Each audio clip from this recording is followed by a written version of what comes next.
Okay, so this is the post discussion of our lab for the week, properties of elements, not metals and nonmetals and metalloids. And in this lab, basically what we did was we took some elements and we put them on a piece of paper and we proceeded to do various tests with them.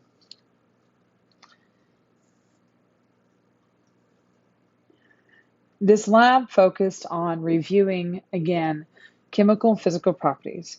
And so you start this lab by looking at physical properties, and depending on what your group looked at doing, you could have weighed your substances.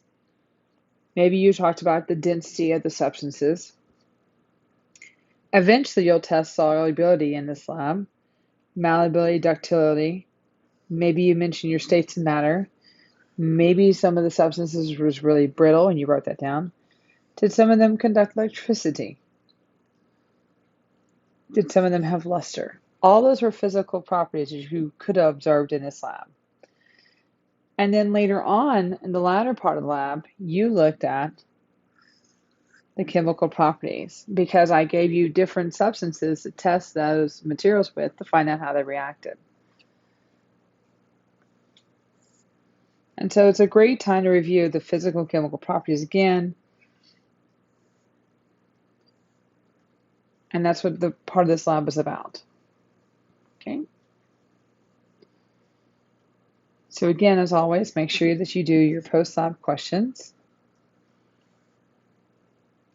Properties of matter, this is just a graphic to help you if you're struggling with is it chemical or is it physical? And this is a great way of sitting there asking yourself which way it is, and then finally getting down to it. Okay. These words here, intensive, extensive properties, we talked about that again. Those are vocab words we should have in our arsenal. We've also marked up our periodic table. Hopefully yours looks kind of similar to this one here with your groups labeled and so forth. We're going to be adding on all these trends onto it as well because we're responsible for knowing what the trends are. Okay, so that's the gist of your lab this week. I hope that you enjoyed it, and I hope you're starting to see that based on where the metal is or where the element's at on the periodic table, those properties that relate to that group can be observed. So just a few to look at.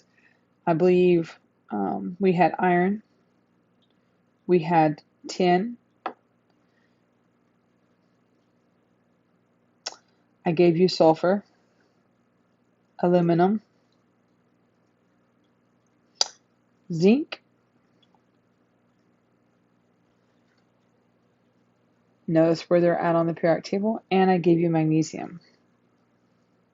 Okay, so we have to recall that this line right here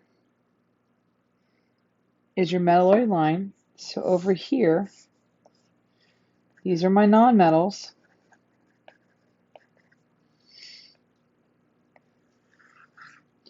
These are my metals.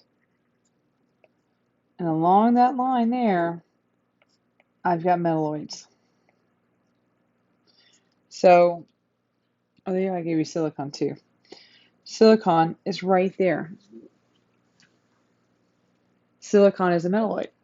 And silicon will exemplify, it looks shiny, it looks like a metal. But hopefully when you actually smash it with a hammer, you notice that it was kind of brittle like sulfur is.